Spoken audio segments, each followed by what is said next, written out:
BNSS की last video में हम लोग चार्ज के कॉन्सेप्ट को पढ़ रहे थे, ठीक है, जिसमें हम लोग ने देखे थे कि चार्ज फ्रेमिंग कैसे मजिस्ट्रेट द्वारा किया जाता है जब किसी एक्यूज पे कोई ऑफेंस क्रिएट होता है, यानी कि जब एक्यूज द्वारा कोई ऑफेंस क्रिएट होता है या फिर कोई एक्यूज कोई ऑफेंस जो करता है तो उसमें चार्जेस को कैसे मजिस्ट्रेट फ्रेम करता है, जो इंक्वायरी और ट्रायल के बिटवीन में क्रिएट किया जाता है, ठीक है, जिसमें हम लोग ने चार्जेस के कॉन्सेप्ट को पढ़ा सेक्शन 234 से लेके सेक्शन 240 तक में, ठीक है।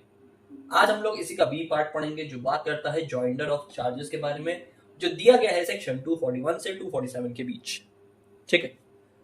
तो जो जॉइंडर ऑफ चार्जेस होता है, इसमें जो जॉइंडर का मतलब होता है ये क्या होता है, देखिए, जॉइंडर का मतलब होता है किसी चीज को ज्वाइन करना, किसी भी दो चीजों को ज्वाइन करना।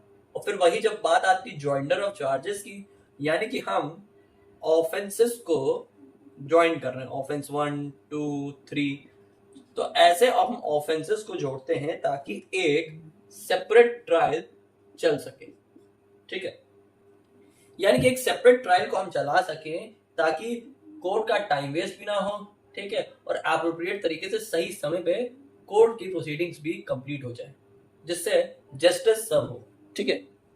तो जॉइंडर ऑफ चार्जेस का बेसिकली यही पर्पस है कि आपकी जो प्रोसीडिंग है जिसमें अगर किसी अपराधी के ऊपर एक से ज्यादा कई धाराएं लगी हुई हैं, ठीक है, काफी ढेर सारी ऑफेंसेस के बेसिस में वो चार्ज किया गया है, तो ऐसे केसेस में अगर वो सेम नेचर के होते हैं या सेम नेचर के निकलते हैं ऑफेंसेस, देन उनका एक एप्रोप्रिएट तरीके से ज्वाइन करके एक सेपरेट ट्रायल चला दिया जाता है ताकि सारी चीजें एक ही साथ जुड़ जाएं और प्रॉपर तरीके से प्रोसीडिंग हो जाए। इसी कॉन्सेप्ट के साथ हम अब अपने प्रोविजन में बढ़ते हैं, जिसमें सेक्शन 241 को पहले हम लोग देखते हैं। सेक्शन 241 यही सेम कॉन्सेप्ट के ऊपर बात कर रहा है, जो बात करता है separate charges for separate offences, ठीक है। ये एक जनरल डिक्लेरेशन है जिसमें बताया जा रहा है कि for every distinct offences there shall be a distinct charge and all charge shall be tried separately.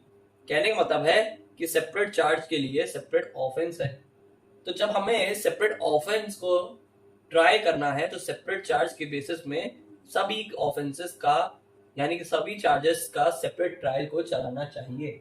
241 हमें ये समझाना चाह रहा है क्लॉज 1 के अंदर। इसी के आगे क्या बताया जा रहा है, provided that where the accused person by an application is writing so desires and the magistrate is of opinion that such person is not likely to injure, thereby the magistrate may try to either all or any number of charges framed against such person। अगर यहाँ पे accused को लग रहा है कि सारे मेरे जो चार्जेस हैं जिसमें मैं ऑफेंस पे चार्ज किया गया हूँ उसको या तो एक साथ टुगेदर सुन लिया जाए या फिर सेपरेट सुन लिया जाए, तो उसके बेसिस में एक्यूज को यहाँ पे क्या करना पड़ेगा, एप्लीकेशन देनी होगी मजिस्ट्रेट को, जिसमें उनको ये कहना पड़ेगा कि मेरे चार्जेस को या तो सेपरेट चला दो या फिर यहाँ पे एक साथ इसको चला दीजिए। ये बात आपको कहाँ बताई गई है, प्रोवाइजो के अंदर बताई गई है 241 क्लॉज 1 के नीचे। ये बात प्रोवाइजो हमें एक्सप्लेन कर रहा है, ठीक है। इसमें बताया जा रहा है nothing in subsection 1 shall affect the operation of provision of section 242, 243, 244 and 246। आने वाले जो भी इससे रिलेटेड सेक्शन है, इस जॉइंडर ऑफ चार्जेस से रिलेटेड जितने भी प्रोविजन है उस पे आपका ये 241 का प्रोवाइजो नहीं काम करेगा, it will not affect them. इतनी सी बात आपको सेक्शन 241 हमें एक्सप्लेन कर रहा है। It simply declares the general principle of charge framing and it declares for every distinct offenses committed by the accused shall be separately charged, ठीक है। कि यहाँ पे बताया गया है 241 के अंदर कि ये सिंपली डिक्लेयर कर रहा है हमें कि सारी चीजों को एक एप्रोप्रिएट मैनर में चला दिया जाए, ठीक है। ये एक जनरल प्रिंसिपल हमको एक्सप्लेन कर रहा है चार्ज फ्रेमिंग का। वही जो 241 का प्रोवाइजो है ये एक सेविंग क्लॉज का काम कर रहा है, ठीक है। ये बेसिकली आगे आने वाले जो जितने भी प्रोविजन है उसको ये सेफगार्ड कर रहा है। इतनी सी बात आपको सेक्शन 241 के अंदर कही गई है। चलते हैं अपने सेक्शन 242 में। 242 हमें क्या समझा रहा है। सेक्शन 242 क्या बता रहा है? सेक्शन 242 बता रहा है offences of same kind with in 1 year में बी चार्ज टुगेदर। क्या मतलब इस कॉन्सेप्ट का है, ये हमें क्या एक्सप्लेन कर रहा है, क्या बताना चाह रहा है? इसमें ये सिंपली बताया जा रहा है कि when a person is accused of more offences than any of the same kind committed within the space of 12 months from first to last of such offences where in respect of same person not, he may be charged with and tried at one trial for any number of offences not exceeding 5। एक साल के अंदर अगर वो offence 1 2 3 4 5 5 offences को एक साल के अंदर वो कर रहा है तो उसका एक ही ट्रायल में ही सारी प्रोसीडिंग कर दी जाएगी। बस इतनी सी बात इसमें कही जा रही है कि उसने सेम काइंड का ऑफेंस किया है जिसमें वो 5 तरह के ऑफेंस कर रहा है एक साल के अंदर, तो उस एक साल के अंदर सारे ऑफेंसेस को उसमें एक ही ट्रायल के अंदर इंक्लूड कर लिया जाएगा। जो भी सेम काइंड के ऑफेंस हैं उसको सेम अमाउंट ऑफ पनिशमेंट के साथ ही ट्रीट किया जाएगा। ठीक है, BNS के अंदर ये बात हमें एक्सप्लेन की गई है। ठीक है,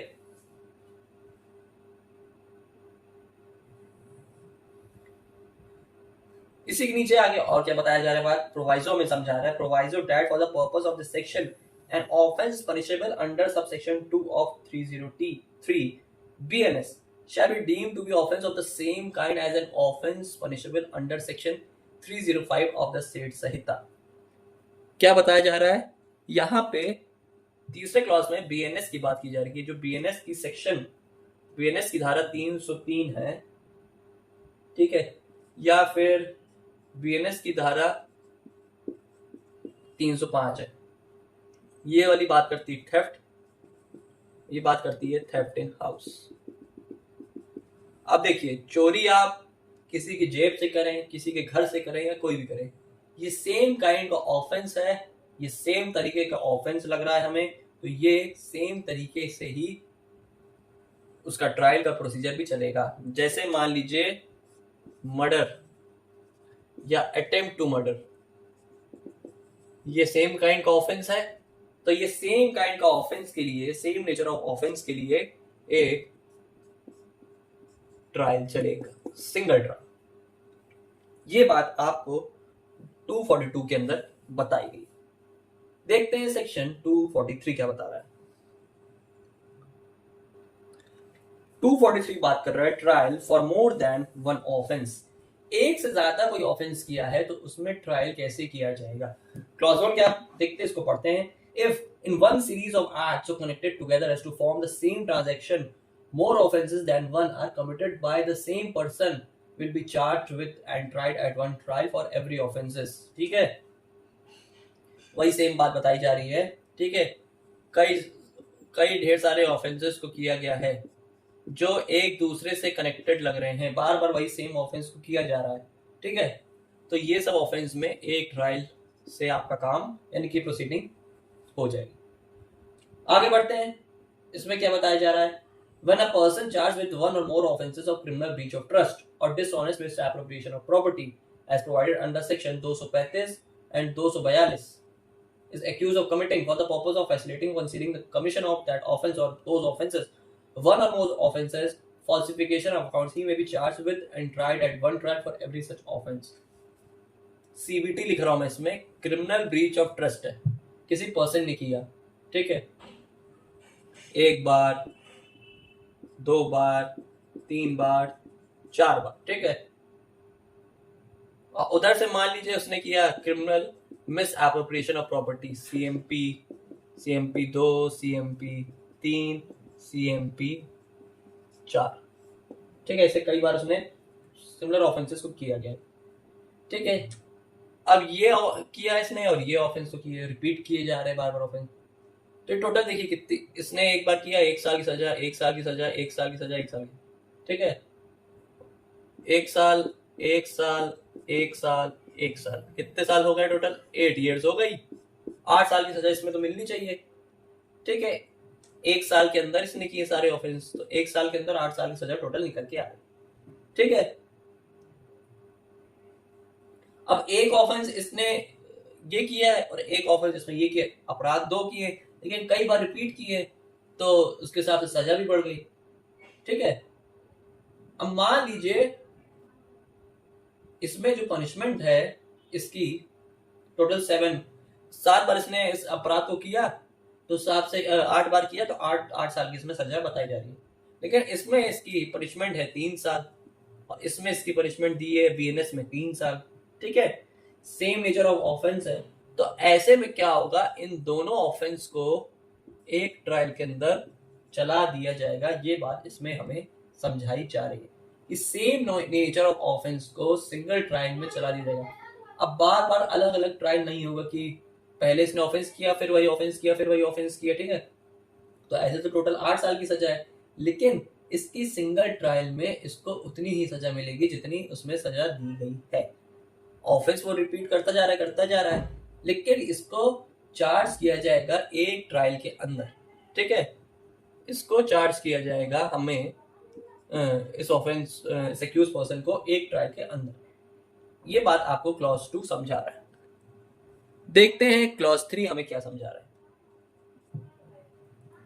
If the acts alleged constitute an offence falling with 2 or more separate definition of any law in force for the time being by which such offence are defined, the person accused of them may be charged and tried at one trial for each of such offence. ठीक है, अब देखिए, ऐसा कोई offence जो 2-3 offence को constitute कर रहा है या एक से ज्यादा ऑफेंस को कॉन्स्टिट्यूट कर रहा है जो सिमिलर नेचर या जिसकी सिमिलर मीनिंग निकल के आ रही है, ऐसे केस में क्या होगा कि मान लीजिए जिसमें एक पर्सन ने, एग्जांपल लेते हैं कि ए पर्सन जब चोरी करने गया तो वहां पे बी नाम का एक चाइल्ड था, उसको वहां से वो उठा लिया। अब उठाना घर से पहला ऑफेंस हो गया, उठा के बाहर रख दिया आउटसाइड, तो विंटर का टाइम था, उसकी हो गई डेथ। अब देखिए 2 ऑफेंस हो गया, चाइल्ड का अबडक्शन कर दिया प्लस मर्डर भी कर दिया उसका। अब देखिए ये एक सीरीज ऑफ ट्रांजैक्शन से जुड़ा हुआ, ठीक है, सिमिलर नेचर का है। ठीक है अलग अलग 2 सेपरेट मीनिंग, लेकिन ये एक ही टाइम में की गई है जो एक दूसरे से कनेक्ट है, तो इसका भी एक ही ट्रायल चलेगा। ये बात आपको क्लॉज 3 बता रहा है। देखते हैं क्लॉज 4 क्या बता रहा है। 243 का क्लॉज 4 क्या बता रहा है। If several acts of which of one more than would by itself or themselves constitute an offense, constituted one combined a different offense, the person accused of them may be charged with and tried at one trial, or the offense constituted by such offenses which combined, and for any offense constituted by any one or more of such acts. क्या मतलब हुआ इस concept का? देखिए, ऐसा कोई 2 offence 1 + 2 जो किसी तीसरे न्यू ऑफेंस को निकाल दे, तो इन तीनों ऑफेंस का एक ट्रायल चलेगा। सिंपल सी बात इसमें क्लॉज 4 में यही समझाई जा रही है। एग्जाम्पल लेते हैं, मान लीजिए मर्डर प्लस डकैती। अब मर्डर अलग है, डकैती करना अलग है। अब इसको जोड़िए अगर एम और डी को, तो मर्डर इन डकैती। तो जब डकैती करते वक्त मार दिया, तो ये एक देखिए नए ऑफेंस को क्रिएट कर रहा है कि नहीं कर रहा। मर्डर एक अपने आप में सेपरेट ऑफेंस है, डकैती सिर्फ करना अलग है, लेकिन जब आप दोनों करेंगे तो एक सेपरेट ऑफेंस निकल के आ रहा है। ठीक है, या फिर एग्जांपल लीजिए, चोरी की आपने और प्लस आपने हर्ट किया किसी को, चोरी की और साथ में किसी को नुकसान किया।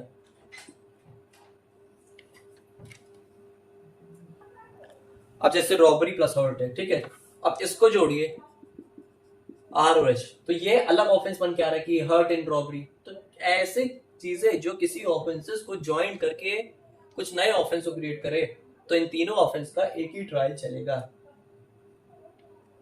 क्लॉज 5 क्या बता रहा है? Nothing contained in this section shell affect section 9 of BNS.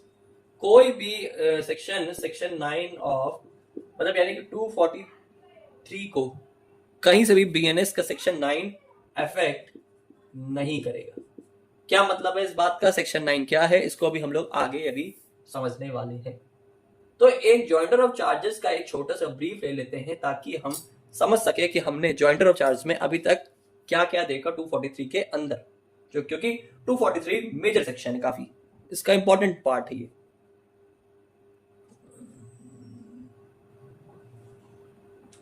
तो जॉइंटर ऑफ चार्जेस, ठीक है, 5 कैटेगरी में बांटा गया इसको। पहली कैटेगरी क्या है, same kind of offences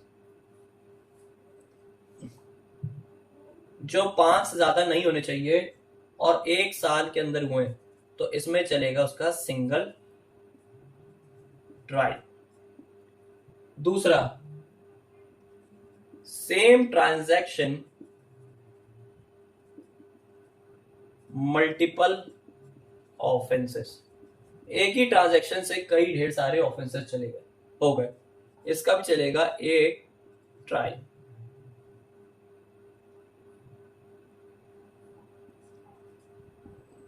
maximum offences हो गए सेम नेचर के या रिपीटेड ऑफेंस हो गए, इसका भी चलेगा एक सिंगल ट्रायल। सिंगल एक्ट से 1+2 यानी कि 2 ऑफेंसेस हो गए, इसका भी चलेगा एक सिंगल ट्रायल। और आखिरी, सेवरल ऑफेंसेस हुए, ठीक है, जो कि एक न्यू ऑफेंस को बना रहा है, एक न्यू ऑफेंस को क्रिएट कर रहा है, ठीक है। 2 ऑफेंसेस से एक नए ऑफेंस भी बन रहे हैं, तो उन तीनों ऑफेंस का भी चलेगा एक सिंगल ट्रायल। ये बात आपको अभी तक 243 में समझ आ गई। अब बढ़ते हैं आगे, देखते हैं सेक्शन 244 को। 244 बेसिक्स की बात कह रहा है, ठीक है, एकदम बेसिक सा कॉन्सेप्ट क्या बता रहा है, व्हेन इट इज डाउटफुल कि what offenses have been committed। Doubt है कि क्या एग्जैक्टली ऑफेंस हुआ है, तो उसमें यही बताया जा रहा है कि अगर एक एक्ट से, ठीक है, सिंगल एक्ट से क्या हुआ है, सेम नेचर के ऑफेंसेस हो गए हैं, कई ढेर सारे ऑफेंस 1 2 3, ठीक है, ऐसे करके कई ऑफेंसेस हो गए। अब हमें समझ नहीं आ रहा है कि which can be proved will constitute the offense and the accused may be charged while having committed all and any of such offenses and any number of charges may be tried at once, ठीक है। तो कई ढेर सारे offence हो गए, लेकिन इसमें डाउटफुल है कि कौन सा ऑफेंस एक्यूज ने कमिट किया है। तो ऐसे सिचुएशन में एक्यूज सभी सेवरल चार्ज के लिए भी गिल्टी प्रूव हो सकता है, या इनमें से कोई ऑल्टरनेटिव चार्ज के लिए भी जा सकता है, उसका ट्रायल दोनों में किसी में भी चल सकता है। 2 सिचुएशन है, ठीक है।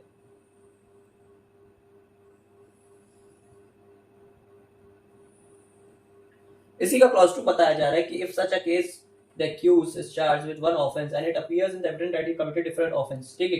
क्या बता रहा है कि एक्यूज के ऊपर एक चार्ज लगा है मान लीजिए, लेकिन एविडेंस में निकल के आ रहा है कि उसने कई अपराधों को किया है, डिफरेंट ऑफेंसेस, ठीक है, कई तरह के अपराधों को उसने में वो इन्वॉल्व है, ठीक है।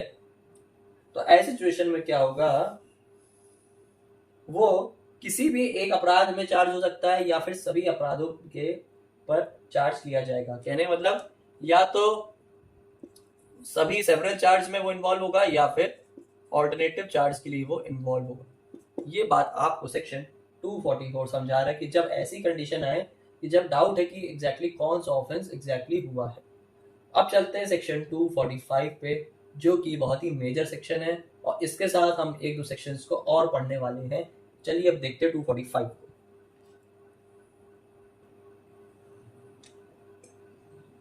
245 क्या बात कर रहा है, when offense proved included in offence charged. क्या मतलब इस कॉन्सेप्ट का? देखिए, इसका क्लॉज 1 हमें क्या समझा रहा है। मान लीजिए किसी ने मर्डर किया, किसी का एग्जाम्पल लेते हैं, ठीक है। ए ने किसी का मर्डर कर दिया, बी का मान लीजिए। अब यहाँ मर्डर करने के बाद यहाँ पे साथ में कल्पेबल होमिसाइड भी प्रूव हो गया इसके साथ, ठीक है। यानी कि इसमें बताया जा रहा है कि when a person is charged with an offense consisting of several particulars, ठीक है, a combination of some only of which constitutes a complete minor offense and such combination is proved, यानी कि कोई ऑफेंस है मेजर जो एक minor offence को भी इंक्लूड कर रहा है, और ये माइनर ऑफेंस क्या है, प्रूव हो गया है। लेकिन इसके आधे पर्टिकुलर्स प्रूव नहीं हुए, ठीक है। आधे पर्टिकुलर्स इसके प्रूव हो चुके हैं and half particulars are not, remaining particulars are not prove. He may be convicted of the minor offence though he was not charged with it. ये उन माइनर ऑफेंस के लिए एक्यूज पर्सन चार्ज किया जा सकता है, भले उसने उस ऑफेंस को किया है या नहीं। यानी कि किसी माइनर ऑफेंस में, कल्पेबल होमिसाइड में, अगर हाफ उसका आधा ऑफेंस, आधा पार्ट प्रूव हो चुका है, तो दैट मीन्स ये मान लिया जाएगा कि उसने वो ऑफेंस किया है, भले ही आधा पार्ट नहीं प्रूव हुआ हो। इतनी सी बात आपको 245 के क्लॉज 1 में समझाई जा रही है। 242 का क्लॉज 2 बता रहा, क्या बता रहा है? When a person is charged with an offense and facts are proved which reduce it to a minor offense, he may be convicted of the minor offense although he is not charged with it, ठीक है।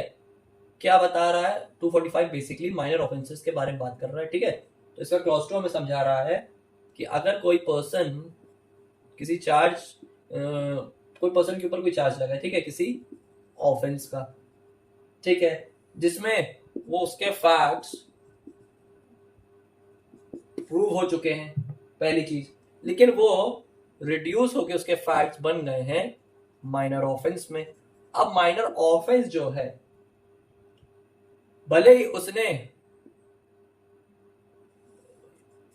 मतलब basically इसको एक तरीके से कह रही, वो माइनर ऑफेंस भले ही उसके ऊपर इसके चार्जेस नहीं लगे, यानी कि माइनर ऑफेंस का माइनर, एक तरीके से कोर्ट में ये किया बताया गया कि माइनर ऑफेंस के चार्जेस उस पर्सन पर नहीं लगे, लेकिन फिर भी माइनर ऑफेंसेस के बेसिस में उस पर्सन का कन्विक्शन हो जाएगा, यानी कि उसको सजा उस माइनर ऑफेंस की मिलेगी। कोई पर्सन ने कोई ऑफेंस किया, वो उसके जो ऑफेंस किया उसके फैक्ट्स को देख के ये लग रहा है कि उसने वो ऑफेंस माइनर ऑफेंस वाला किया है, तो वो माइनर ऑफेंस जो उसने किया है, अब वो अब यहाँ पे लग रहा है कि नहीं, माइनर ऑफेंस की तो कोई धारा लगी नहीं मेरे पे, लेकिन फिर भी उसका कन्विक्शन उसी माइनर ऑफेंस में लगेगा जो फैक्ट्स के बेसिस में रिड्यूस होके माइनर ऑफेंस बन गए हैं, ठीक है। ये बात इसमें समझाई जा रही है। क्लॉज 3 हमें क्या समझाना चाह रहा है, इसको देखते हैं, ठीक है। When a person is charged with an offense, he may be convicted of an attempt to commit such offense, although the attempt is not separately charged, ठीक है। एग्जाम्पल इसको ले लीजिए, ए ने बी का मर्डर किया, लेकिन बी की डेथ नहीं हुई, नॉट डाइड, वो मरा ही नहीं। लेकिन अब देखिए, अब मरा नहीं तो मर्डर तो हुआ नहीं, तो a free from murder charges, murder के चार्जेस से वो फ्री हो गया, लेकिन उसने यहाँ पे अटेम्प्ट टू मर्डर तो किया ही है, मरा नहीं तो बात ही बात है, लेकिन कोशिश तो आपने करी ली, अटेम्प्ट टू मर्डर आपने किया है, ठीक है। तो यहाँ पे वो उस अटेम्प्ट के लिए कन्विक्ट किया जा सकता है। ये बात आपको क्लॉज 3 में सिंपली बताया जा रहा है। क्लॉज 4 क्या बता रहा है? Nothing in this section shall be deemed to authorize the conviction of any minor offences where the condition requisite for initiating or proceeding in respect of that minor offense have not been satisfied, जिसमें ये बताया जा रहा है कि यहाँ पे clause 4 बता रहा है कि उस पर्सन का कन्विक्शन नहीं होगा जब तक उस माइनर ऑफेंस माइनर ऑफेंस की प्रोसीडिंग को कोर्ट सेटिस्फाई ना कर ले या उससे वो सेटिस्फाई ना हो जाए, तब तक कोई भी प्रोसीडिंग माइनर ऑफेंस की नहीं चलेगी। ये बात आपको 245 समझा रहा है। लेकिन 245 के साथ हम सेक्शन 25 ऑफ बीएनएसएस और सेक्शन 9 ऑफ बीएनएस, जो मैंने अभी पहले बोला था आपको कि मैं पढ़ाऊंगा, इसको हम इसके साथ लिंक करके पढ़ते हैं। अब क्यों लिंक करके पढ़ रहे हैं इसको भी जान लेते हैं। 245 read with section 25 and BNS 9। क्या बताया जा रहा है इसमें? सेक्शन 25 हमें किस बारे में बात करता है? Sentences in case of conviction of several offences at one trial. ठीक है, एक ही ट्रायल में किसी पर्सन का कन्विक्शन होना है, ठीक है, तो वो कैसे होगा? ठीक है, यानी कि उसका कन्विक्शन कौन लेगा और वो कैसे होगा, उसमें उसको सेंटेंस यानी कि सजा कैसे मिलेगी एक ट्रायल के अंदर। इसमें क्या बताया जाए? देखिए, पहले टेबल को देखते जो मैंने आपको पहले बनवाई थी। देखिए, जुडिशियल मजिस्ट्रेट आपका हो गया सेकेंड क्लास, ठीक है, फिर जुडिशियल मजिस्ट्रेट आता है आपका फर्स्ट क्लास, फिर आता है CJM chief judicial magistrate, assistant session जज, और फिर टॉप पे आ गया आपके सेशन जज। इस तरीके से हमने classes of criminal code section 6 को पढ़ा था पहले। अब मान लीजिए एग्जाम्पल लेते हैं, यहां पे उस पर्सन ने थेफ्ट किया, ठीक है, कितनी बार? 1 2 3 4 बार उसने ए ने मान लीजिए चोरी की। तो इसमें क्या बताया जा रहा है कि 2 साल की पनिशमेंट मिलनी है। अब यहाँ पे मान लीजिए जुडिशियल मजिस्ट्रेट के पास फर्स्ट क्लास सेकेंड क्लास के पास 1 साल की कॉम्पिटेंसी है। बात तो यही इसमें बताई जा रही है, ठीक है। अब 1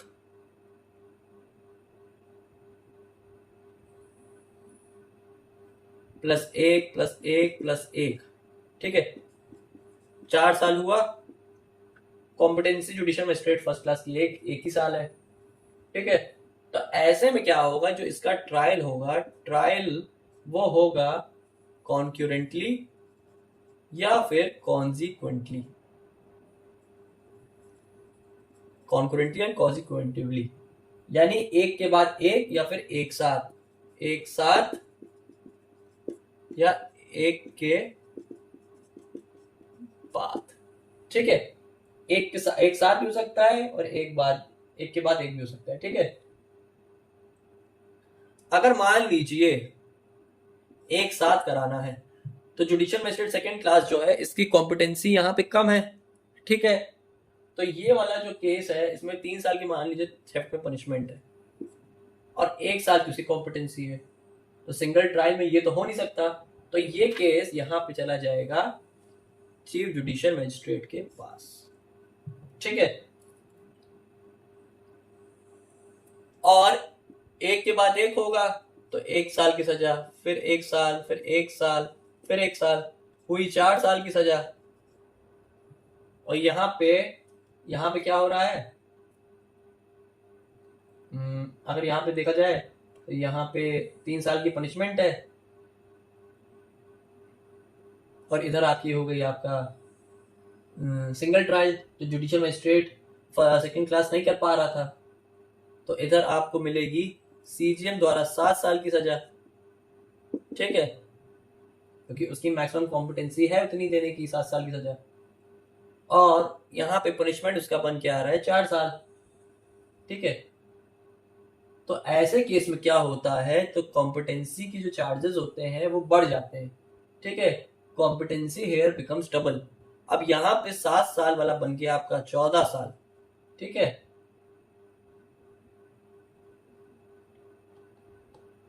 और इधर आपका बन गया 8 साल, डबल हो गया। अब ये क्यों हुआ है, ये इस प्रोविजन में बताया गया है। तो यही सब समझाया जा रहा है, in such a case CGM will go to the maximum competency, ठीक है। अब यहाँ पे उसके पास कॉम्पिटेंसी उस केस में इतनी नहीं थी तो उसने आगे शिफ्ट कर दी, तो इधर जब कॉम्पिटेंसी शिफ्ट की जाती है तो वो डबल हो जाती है, ये आपको सेक्शन 25 में बताएंगे। सेक्शन 25 को एक बार मैं पढ़ भी ले रहा हूँ ताकि आपको कॉन्सेप्ट से सारी चीजें अच्छे से लिंक हो जाए कि क्या उसमें बताया गया है आपके सेक्शन 25 के अंदर। देखिए इसमें बताया जा रहा है when a person is convicted at one trial of 2 और मोर ऑफेंसेस, एक ही ट्रायल में 2 या 2 से ज्यादा सजा के लिए अगर कोई पर्सन चार्ज होता है, ठीक है, तो sentence him for such offences to the several punishment of which court is competent inflict, and the court shall, considering the gravity of offences, order such punishment to run concurrently or consecutively, ठीक है, या तो concurrent manner में चलाए एक साथ या फिर एक के बाद एक, ठीक है। In the case of consecutive sentence, it shall not be necessary for the court by the reason only of the aggregate punishment for the several offences being excess of the punishment which is competent to inflict on conviction of a single offence to send the offender for a trial before a high court, ठीक है, कि अगर कुछ offences की competency अगर ज्यादा है, ठीक है, कॉन्सिक्यूटिव मैटर में अगर कोई सीरियस ऑफेंस हुआ है उसकी पनिशमेंट ज्यादा, तो ये मैटर आपका हाई कोर्ट भी जाया जा सकता है, ठीक है। Provided that in no case shall such person be sentenced to imprisonment for a longer period than 20 years. The aggregate punishment shall not exceed twice the amount of punishment which the court is competent for a single person, ठीक है। देखिए भाई बात आ गई कि इसमें कोई भी केस में कोई भी पर्सन की ज्यादा 20 साल से ज्यादा कोई भी पनिशमेंट उसमें नहीं होनी चाहिए। इसमें इसी का क्लॉज 2 का प्रोवाइजो हमें बता रहा है। इसमें कॉन्सिक्यूटिव सेंटेंस को लेकर यहाँ पे बात की जा रही है कि the case shall such person be sentenced to imprisonment for a longer period than 20 years, तो ऐसे सिचुएशन में मैटर जाएगा हाई कोर्ट के पास, और कोई भी पनिशमेंट है shall not exceed twice the amount of punishment, ठीक है, कोई भी पनिशमेंट है वो उस अमाउंट ऑफ पनिशमेंट से ज्यादा नहीं होनी चाहिए, ट्वाइस नहीं होनी चाहिए। अगर होगी तो फिर वो आगे फर्दर हाई कोर्ट में मूव कर दिया जाएगा। ये बात आपको क्लॉज 2 में समझाई गई।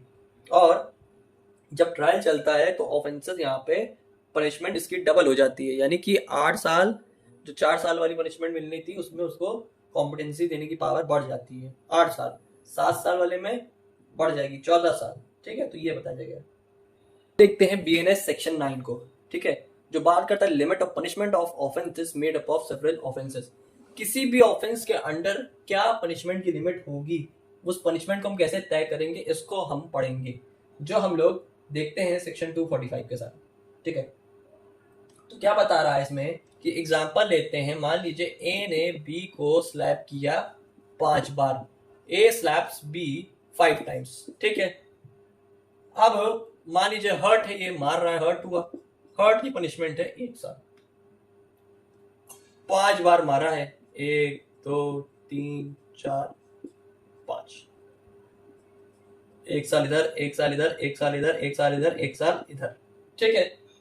अब सेपरेट ऑफेंस में अगर हम उसको लेके चले तो टोटल कितने साल की उसको सजा मिलनी चाहिए, हर्ट की मिलनी तो चाहिए 5 साल की सजा, ठीक है। यहां पे मान लीजिए क्या हुआ है, तो यहां पे मान लीजिए कोई एक्ट हुआ है तो 2 कॉन्सिक्वेंस इसके निकल के आ रहे हैं, ठीक है।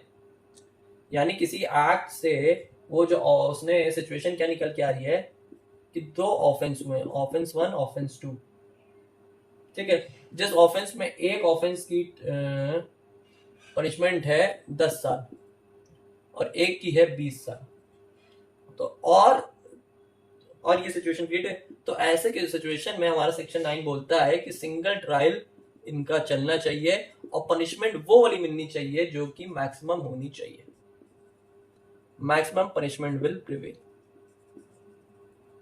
क्या मतलब हुआ इस बात का, ये बात हमें ये समझाना चाह रही है कि अगर कोई ऑफेंस में पनिशमेंट जो इस तरीके से दी गई है जिसमें सेपरेट ऑफेंसेस उसने किए हैं एक के बाद एक, और वैसे मान लीजिए थप्पड़ मारा, हर्ट में 1 साल है तो 5 साल ऐसे हो गया, तो उन 5 साल की जो सेपरेट ट्रायल है इसको एक साथ इकट्ठा ही चलाया जाएगा, ठीक है।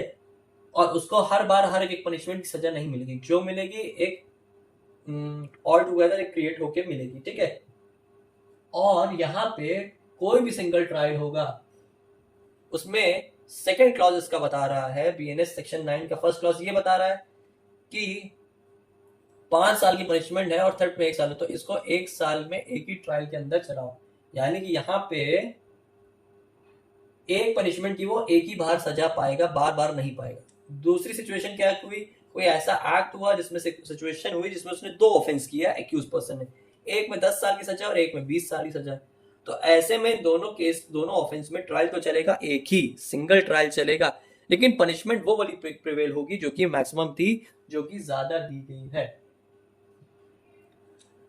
तीसरा क्लॉज क्या बता रहा है, कोई ऑफेंस हुआ है, एक कोई दूसरा ऑफेंस हुआ है, ये दूसरा ऑफेंस तीसरा ऑफेंस बना रहे हैं। एक ऑफेंस में उसने किया जिसमें उसकी 10 साल थी, इसमें भी 10 साल है, लेकिन तीसरे ऑफेंस में उसने कोई ऑफेंस किया जिसमें सजा 15 साल है। तो इन तीनों ऑफेंस को चलाया जाएगा एक ही ट्रायल के अंदर, लेकिन जो पनिशमेंट होगी वो ये वाली होगी, मैक्सिमम 15 साल वाली। तो बेसिकली यही बात की गई है आपके सेक्शन 9 में, जिसको हम लोग सेक्शन 245 के साथ पढ़ते हैं, जो कि एक कंप्लीट लिंक क्रिएट कर रहा है हमें 245 के साथ। अब देखते हैं सेक्शन 246 और 247 को। 246 बहुत बेसिक सी बात कर रहा है। 246 बता रहा है what persons may be charge jointly, ऐसे कौन से पर्सन है जिसको जॉइंटली एक साथ एक ही ट्रायल में चार्ज किया जाएगा। ठीक है, पहला, person accused of same offences committed in the course of same transaction, person जिसने सेम ऑफेंस किया है सेम ट्रांजैक्शन के अंदर। दूसरा, person accused of an offences and person accused of abetment of or attempt to commit such offence, किसी ने अमिटमेंट से related कोई ऑफेंस या अटेम्प्ट से रिलेटेड कोई ऑफेंस किया हो। तीसरा, person accused of more than one offences of the same kind with the meaning of section 242 jointly with in a period of 12 months. वही सेम बात आ गई 242 वाली कि 12 महीने यानी कि 1 साल के अंदर एक से ज्यादा ऑफेंस किया हो। ठीक है, तीसरी बात आ गई यहाँ पे। फोर्थ पॉइंट क्या कर रहा है, person accused of different offences committed in the course of same transaction, different offences लेकिन सेम ट्रांजैक्शन में किया हो। फिफ्थ पॉइंट, किसी पर्सन ने theft, extortion, cheating, criminal misappropriation of property, ठीक है, कंसीलमेंट ऑफ प्रॉपर्टी, इस तरीके के चार्जेस किए हैं, तो वो ये सब पर्सन, वो सब इस तरह के ऑफेंसेस किए तो उसमें ये पर्सन आ गए। 6 पॉइंट क्या बात कर रहा है, ये बात कर रहा है स्टोलन प्रॉपर्टी से रिलेटेड जो ऑफेंसेस हो गए। ठीक, और लास्ट हो गया आपका counterfeiting coins related offences, counterfeit of coins. ठीक है, जो दिया है चैप्टर 10 ऑफ बीएनएस के अंदर।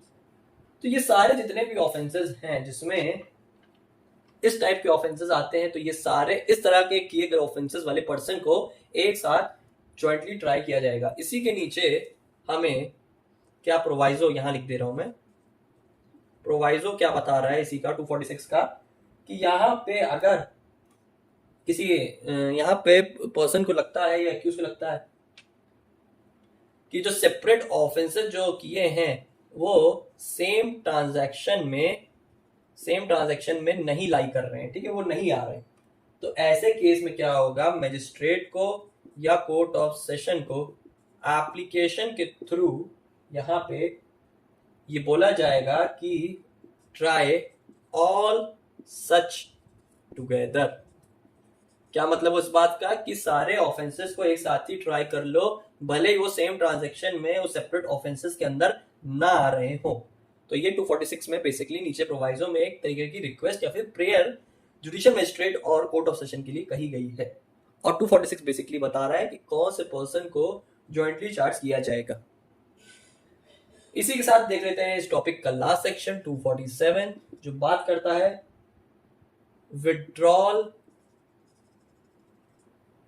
ऑफ रिमेनिंग charges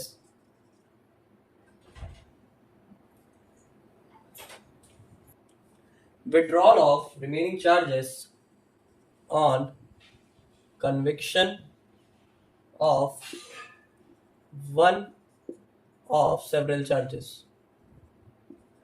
कि उन चार्जेस को हटा दिया जाए, ठीक है, जो कि सेवरल चार्जेस में इंक्लूड हुए हों। When a charge containing more heads than one is framed against the same person, ये बेसिकली कि ये भी एक सेक्शन 246 भी एक टाइप ऑफ रिक्वेस्टी की तरीके से बताया गया है कि एक ही चार्ज के अंदर कई सारे ऑफेंसेस उस पर्सन के अगेंस्ट लगे हैं, जिसमें उसका एक से कई बार उसका ऑफेंसेस एक से कई बार उसका कन्विक्शन हो सकता है, ठीक है। चार्जेस लगे हैं काफी मेजर ऑफेंस, 1 2 3 4, तो मल्टीपल उसमें उसका कन्विक्शन हो सकता है। तो ऐसे केस में कंप्लेनेंट या फिर ऑफिसर जो इस प्रोसीडिंग को देख रहा है उसकी कंसेंट से यहाँ पे इस मैटर पे इंक्वायरी करके यहाँ पे या तो उस स्पेसिफिक पर्सन का एक्विटल किया जा सकता है या फिर अदर चार्जेस को कम किया जा सकता है, यानी कि तरीके से सजा कम करवाने का यह प्रोसीजर 247 में बताया गया है कि यहाँ पे अगर कोर्ट की कंसेंट से हम एक्विटल करवा सकते हैं या फिर चार्जेस को हटवा सकते हैं, यानी कि विड्रॉ करवा सकते हैं, लेकिन कोर्ट की कंसेंट मैंडेटरी। तो यहाँ पे court setting aside the conviction, यहाँ पे कोर्ट एक एप्रोप्रिएट ऑर्डर दे के उसके कन्विक्शन को हटा सकती है या फिर उन स्पेसिफिक चार्जेस को कम कर सकती है, ठीक है। ताकि क्योंकि यार एक ही पनिशमेंट के लिए कोर्ट को भी लग रहा है यार कई बार कन्विक्शन हो सकता है, ठीक है भाई, सेम चार्जेस हैं, बहुत ढेर सारी धाराएं लगी, तो एक दो चार्जेस को घटा बढ़ा सकते हैं या हटवा सकते हैं। तो उसका प्रोसीजर आपको सेक्शन 247 बताता है जो विड्रॉल ऑफ रिमेनिंग चार्जेस के बारे में बात करता है। तो ये है हमारा पूरा जॉइंटर ऑफ चार्जेस का कॉन्सेप्ट, जिसको हम लोग ने 241 से 247 तक पढ़ा, जिसमें हम लोग ने ये देखा कि मल्टीपल चार्जेस को कब एक साथ एक सिंगल ट्रायल में चलाया जा सकता है अलग अलग सिचुएशन में। आई होप आपको जॉइंटर ऑफ चार्जेस का कॉन्सेप्ट समझ आया हो। मिलते हैं फिर बीएनएसएस की नेक्स्ट वीडियो में।